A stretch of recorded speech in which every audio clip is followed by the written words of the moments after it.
Come on in. We get close. Get close. Good afternoon. Okay, good afternoon, everybody, and thank you for coming out to cover this press conference.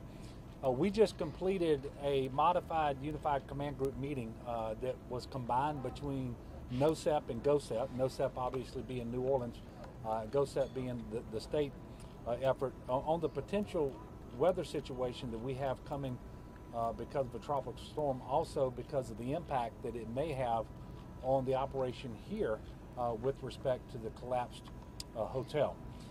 So last night, as you all know, the New Orleans Fire Department made the very tough decision to transition from a rescue operation to a recovery operation. Our hearts go out to, and certainly we need to lift up in prayer, the families of the 3 individuals who are deceased.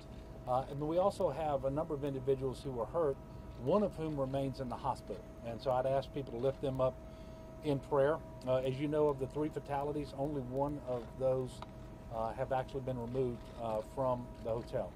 2 remain on site, and until it's safe and stable enough, that's going to remain the case, which is one of the reasons we're going to proceed as quickly as we can to make sure that we get the property stable enough to undertake the recovery. We're grateful, very, very grateful to all of the people who've been working so hard, but especially the first responders. This has been a team effort, but obviously the New Orleans Fire Department and the City of New Orleans have been in the lead. We have been very pleased to be able to work with them and provide whatever support they have requested. And we've done that through GOSEP, State Police, the Fire Marshal's Office, and other entities like DOTD. But we're very thankful for the first responders. As you all know, there is a possibility of tropical storm weather. And if that happens, it would be Tropical Storm Nestor if it reaches that level of strength. The most recent track has it moving further to the east, which is good for us. However, we know we're going to have elevated, there is still some possibility of tropical storm force winds here in New Orleans. But that is not the probability. But there is a probability that we're going to have elevated winds regardless, and winds that pose a particular danger with respect to the cranes that remain in place over here at the site of the Hard Rock Hotel. So we have concerns about how the weather may impact the operation here and the stability of the 2 cranes. So we are working as hard as we can on a timeline that will allow for those crane towers, and sometimes they call them cranes, sometimes they call them towers, to actually be taken down safely tomorrow before the winds would preclude that operation from going forward, and before the winds would be able to cause those cranes potentially to fall and do more damage to property. So that's what we're working on.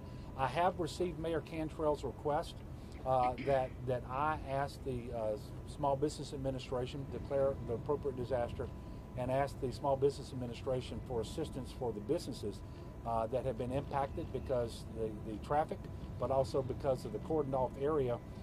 And so we're trying to figure out, GOSEP is working with the Small Business Administration to determine whether this is an incident that would allow the Small Business Administration to engage with loans to these businesses should these businesses want to take them out. We're going to have that answer very soon. Obviously, we're going to take whatever action we can reasonably take to assist the City of New Orleans and the businesses here. And I would encourage everybody, we have a tropical storm that's coming. If you haven't gotten a game plan yet, it's not too late. Go to getagameplan.org, and it will tell you what you need to do to protect you and your family in the event of a weather event. Again, we're not expecting at this point in time to be severely impacted by the tropical storm itself. However, it won't take much wind and to potentially cause a real problem here at the Hard Rock Hotel site. So with that, I want to thank the mayor again for her leadership, the chief, and all the people standing behind me. And I'm going to ask the mayor to come up and address you all. Thank you, Governor. Governor, thank you so much, not only for your presence, but your resources and assistance. I feel absolutely confident in the leadership, of course, here at the city in terms of public safety. But I'm telling you, having Colonel Reeves and State Police and Chief Browning, you've been here, having wavered, and General Curtis with the National Guard, who is here. As we indicated on yesterday evening, yes, we have moved from rescue to recovery. With that, we have removed debris along Rampart Street, as we indicated that we would do. Vehicles have started to be removed even from the adjacent parking garage, as well as lots in the area. That has been a very controlled environment, and also with the help of our fire department. Gas line. We have a major gas line. The chief will give you more on this, but in our impact area. So we're making sure that we're putting involved protective covering necessary when we move forward with controlled demolition. Also utility lines as well, which powers the entire French Quarter. We're taking every precaution prior to moving forward with our controlled demolition efforts. As you know, the towers remain the top priority, along with the wall that is unhinged. With that, I'm going to have Chief McConnell give you an update on next steps as you will see them happening. Chief? Thank you, Governor. Thank you, Madam Mayor. And thank you to all the first responders who have been such an integral part of keeping the community safe throughout this event. As you know, we are in the recovery mode of this, and the recovery mode is to obviously get this building down the safest way possible to not impact our community. As the mayor referred to, there is a gas line that feeds a major part of the French Quarter and the CBD that's running right down Rampart Street. It's a 24-inch gas line. There is a main electrical feed that feeds the entire quarter coming down Iberville Street. Obviously, these are things that we need to protect.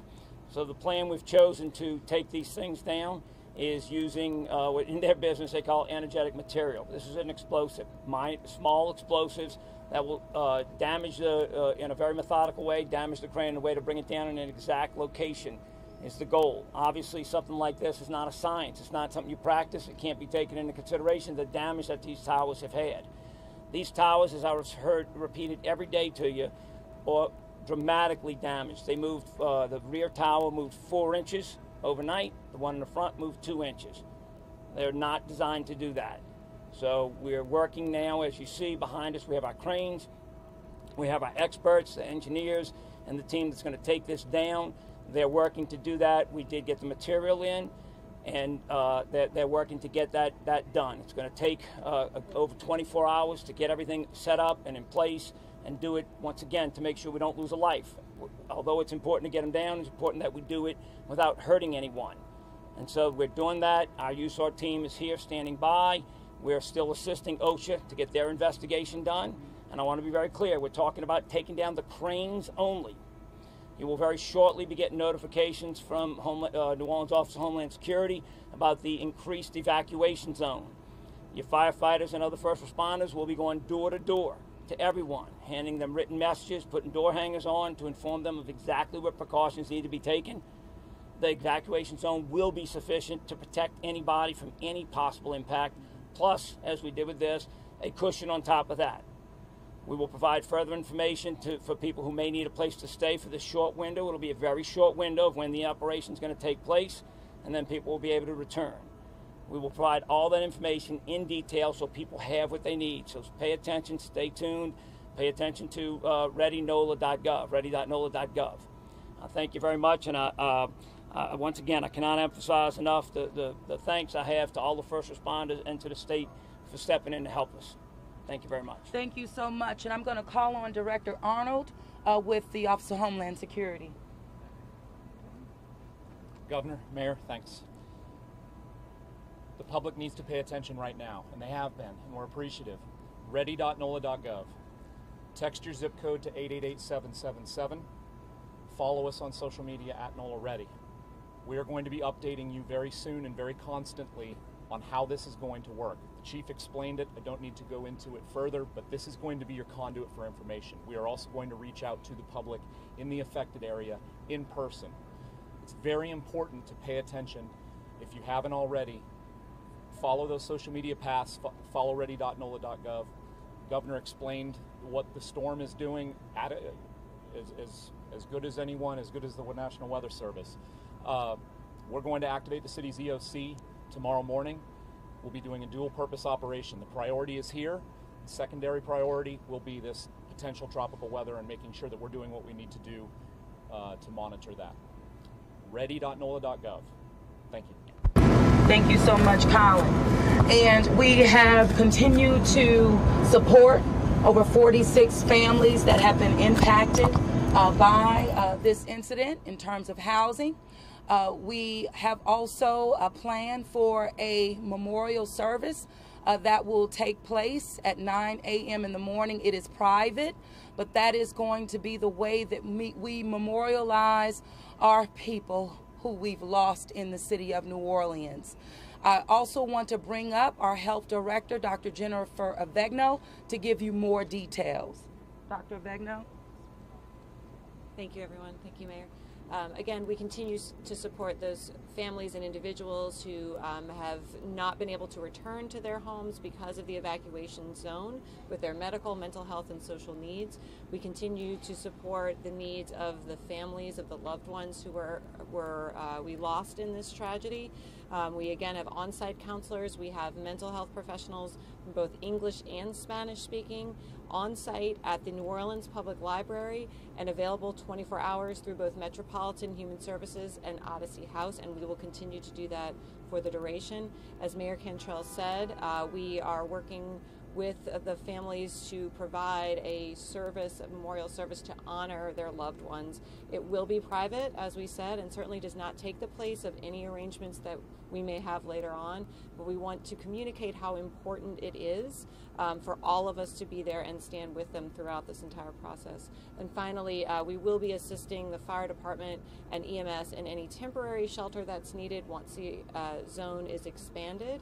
If you or your loved one is or needs to be on our special needs registry, we will be opening that call center. Please call if you or your loved one has a special need that may need assistance during the tropical storm or the other events. Thank you.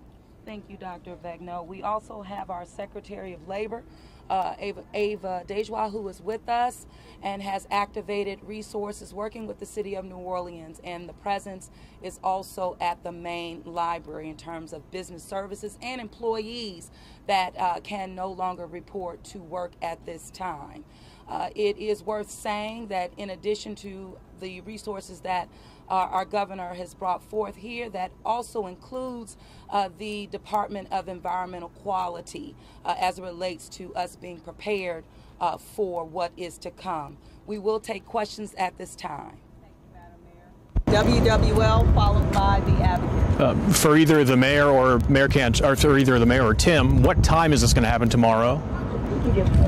Yeah, so we're hoping to get it done. The impetus here, and I failed to mention this, the impetus is this weather coming in. As we said, we want to be in control of how this happens. We don't want this to do something and fall on its own that causes damage to this critical infrastructure or hurts any of the businesses around there. So the goal is to try and get it before this weather comes in tomorrow night.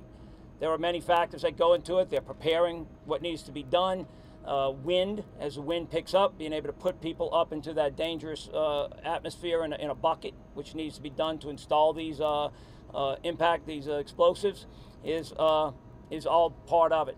We don't really have much cushion in it, and so hopefully it's sometime tomorrow evening is what we're looking to do before dark. You know, I can't emphasize enough the idea of this weather isn't just the wind, which is obviously the wind load's the hardest part on these towers, going to bring them down. But then you have the rain, and the heavy rain coming in acts as additional weight on the building, plus it's a lubricant. So parts begin to slide, those slide and impact the tower, the concrete comes down, hits the tower. You've created another possibility for these things to come down uncontrolled. Chief, I was hoping you could tell us a little bit more about the details, the controlled demolition. How do you make sure those towers go where you want them to go, and how confident are you that they will go where you want them? A very, very high probability that they will come down exactly as these engineers are designing it. I don't want to sit here and pretend that I'm the engineer, but they have sat and shown us and given us how exactly they're going to do it. This is their field of expertise. I've been saying it since day one, and I know I sound like a broken record. I promise you, when people look back at who we brought in and the experience that they have, you will not find somebody else that you say, oh, why didn't you bring in Jones? This guy took down Oklahoma City bombing building, the Murrow building.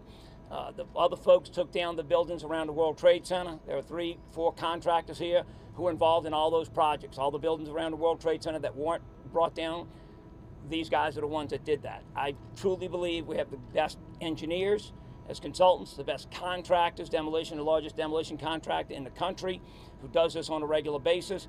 And this demolition guy, as I said, has been around since the 80s, the Murrow building in Oklahoma City. I truly believe we got the experts. They have convinced, they don't need to convince me, they need to convince all these other engineers that this is the way to do it. We could not find anybody else that was willing to touch these towers with cranes. We've looked at, we've talked about a bunch of different things. Let's get a big crane and put it in. The largest crane company in America is here and wouldn't touch it with their cranes. This is how dangerous these are. So this is the way to bring them down. We've vetted it again and again, and you've heard me say it. That's why it's taken so long to get to this point. We believe this is the only way. They, to answer your question directly, believe that they can bring those down exactly where they stand. Now, once again, it's just the top of that tower, just the very top, that T at the top, I mean, the part that crosses the top of that T is 145,000 pounds. This is not an easy thing, but they truly believe they can drop them right there. USA Today, followed by WWNO. Chief, if you could dig into that process a little bit more, so you're going to have folks on cranes who are placing these charges, and are they placing these charges on the crane itself to break that down, or putting on the concrete slab? No, they're putting them. This is only the cranes to prevent them from falling outside. They believe they can they're putting explosives on the cranes. They're cutting parts of the cranes, the tower cranes we're talking about. They're cutting some with torches. They're doing all those little things they do to weaken it in the right spots, and they are doing it with respect to the people we have inside, the deceased people that are inside, to try and allow us the best chance at recovery, and to ensure that it doesn't fall on the gas line or the electric line, which would take out a huge part of infrastructure and businesses and residents in the city. And with that, they're using a little bit charges in such a way to make sure more of it gets into the building and nothing falls outside of the curb. And Mayor, you mentioned a wall earlier. I'm going to address that. Yeah, you can see So it. we've said, if you've heard us say several days, our three biggest concerns, we have two towers, and if you look at the front of the building, if you stand on Canal Street, the left side on Rampart, there's a wall that didn't come down. But you can see right behind that, there's nothing. So whereas all the other walls came down, the floors came down, and the wall stayed up. Are y'all doing anything specifically with that when you talk about the crane? No. It's once again, the fear would be if you do something to impact that and it falls and hits the crane. So we're leaving that in place. These will certainly all be addressed, as will the entire building once we get the cranes down. The need to move very quickly, I saw a broken record, is to get those cranes down so they don't cause any more impact to the city's infrastructure and the recovery effort. If I could ask one more question. You've been on this for almost a week now. It's been a long, arduous process. How personally are you feeling coming into tomorrow, knowing that this is kind of it? Well, it's not it. Right. The city's got a lot more recovery to do. I came in for Katrina. I worked 48 days straight. This is an emergency, but we're up for it. You can look at the staff behind me. They've all been here too. I might be the face out here at that time, but. All right, WWNO and then Fox 8. So I understand. They're going to be in buckets going up, putting explosives in? Yes, ma'am. And what time does that start? And I'll walk out of here and go ask them anytime. I mean, they are working, they're assembling these things, putting them together, constructing them, and when they're ready, they're going to go up. They've got the green light to proceed and do what they got to do. Yes, that's in ideal conditions. They're going to start putting up the explosives today. Yes, ma'am. Correct. Once again, a lot of factors. Getting the things as they get up there and get to. If you remember, talk about examining that crane, getting there and looking at the construction of that crane and where they have to make their cuts. They have a plan for it, but if they get up there and see things, they obviously will adjust their plan. But yes, that's the plan. And can you clarify just for, I think probably a lot of us are having a hard time conceptualizing this. I mean, is the goal that the whole crane falls on the building, that it falls in the street, that it breaks into Think of it like it. I would say think of it like it melting. Yeah. Like it just comes down right where it is, and just everything stays right there in the building, right at the foot of where it is, actually. And then we want to, Not, and I'm sorry, No, and go ahead. leaving the majority of the tower there. So that big, thick floor we keep talking about, that transfer floor at the 8th floor, everything just coming down right above that and staying right in that area there. The idea we wouldn't see any of those yellow cranes sticking up You would see the core, you would see the center part, you won't see any of the T's, and the top part of it will all come right down. These things don't, they're not brittle. They're going to kind of fold and come down as a plan. And would they both go at the same time, or would it Yes, be one? yes, it'll be one single. You may hear several little pops, then that's just a timing thing, but all done within a couple of seconds and down very quickly. So we're expanding the evacuation zone area. Do we know how much that's going to impact businesses, people living nearby? We will put out all that information very shortly.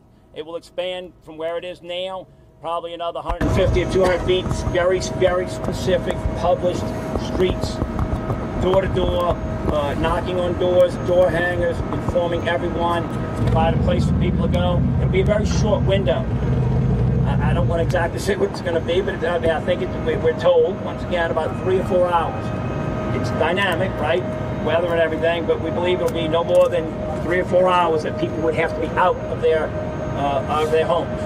The current, we will then shrink back to our current zone if everything goes off, to where we are now, and then eventually shrink that even smaller within a very short period of time. 1 or 2 more questions, WWL, and then WDSU. For Dr. Ravegno, actually, you mentioned concerns. You mentioned concerns the other day with air quality. Do you have any other thoughts on that, or what should people be concerned about, if anything? So right now we have no indication that there's any issues with air quality. Obviously, we are taking an abundance of precautions because we know, again, as the chief has said time and time again, this is a fluid situation. If something were to change and shift, large pieces of concrete fall to the ground. So we do have N95 masks on site, and everyone on site has one to use them. Obviously, with the controlled demolition, we will be making sure that, first of all, no one is within an unsafe zone, and then masks are provided. We are asking everybody who has respiratory issues to, number one, stay out of the evacuation zone, just like everybody else, but avoid this area. And we have DEQ here. We're going to do everything possible to mitigate those risks. Yeah, and if any one of you need a mask, I know you've been, diligently here. You're welcome to that. We want to make sure that you are protected as well as you cover this issue. WDSU. Prior to starting the conference, you got to speak with some families who were affected by this. What did you have to say to them? Was that Well, directed to Mayor, Well, the mayor introduced me to the brother of one of the victims, one of the fatalities, and I was just able to very briefly discuss with him the nature of this tragedy and tell him how sorry I was that this had happened. And I assured him that a great number of people all around Louisiana and elsewhere had lifted him up in prayer, and that I hoped that he could feel the power of that prayer, giving him some sense of comfort in what is a very, very difficult situation. And it was a very brief conversation, but I was glad the mayor stopped and introduced me to that individual, and he seemed to appreciate the fact that she and I stopped and visited with him. He did. He's feeling comforted. Are you concerned about you had mentioned the gas lines underneath that street? I mean, with this coming down, are you concerned? Is there a way to stop off the gas or shut it off while you're doing this operation? Well, the gas is already. It's done. I did fail to mention, I'm sorry, Madam Mayor. Go ahead. I did fail to mention that. The gas is being isolated as we speak. The majority of it is off. There will be no gas in that area. Right. However, if the line gets damaged, it's not a quick repair. This is something that would take a tremendous amount of effort. If you look at the weights, I've mentioned it before, 145,000 pounds. The goal is it'll be controlled. We have a very, very high confidence that that will happen. But if it didn't, we obviously have to be prepared for that. But you are, in terms of protecting that area. We are trying to protect it from small debris that may come down in that area, concrete. There is no protecting it from that. There's nothing you can put on top of it to protect it from 145,000 pounds falling at that height. And also, the gas is one issue that he just referred to, but also the utility lines. The electric and water and sewer, all that's being addressed. Okay, WGNO. Okay, that was your question. Loyola. USA Today. just clarification, you mentioned the T coming down. How is that going to happen? They are going to put explosives in very specific spots to cause it to fail at that point and fold down where it is. Just being vertical at the end of it. Those components coming down to where the deck is, somewhere on the top of the building, and the rest not. You could probably Google these things. They've done them before. These are not new to them.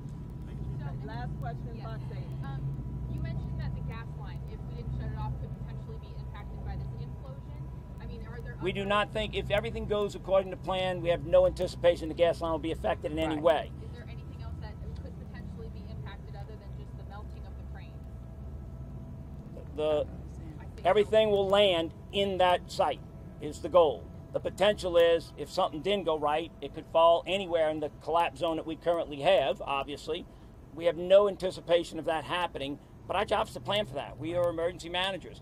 We plan for it. We shut off electricity, gas, water, everything we can, so in case something goes wrong. If everything goes right, our goal is then to hook those all back up as quickly as possible. Well, we have to say, Entergy has just been right, on the spot with us. When we called them out, they were immediately on the ground and are working tirelessly to ensure that gas is off, and steps have already been taken in that regard. Thank you all. Thank you. Thank you so much. Thank you. What's up, Chief? You don't know. Good to see you.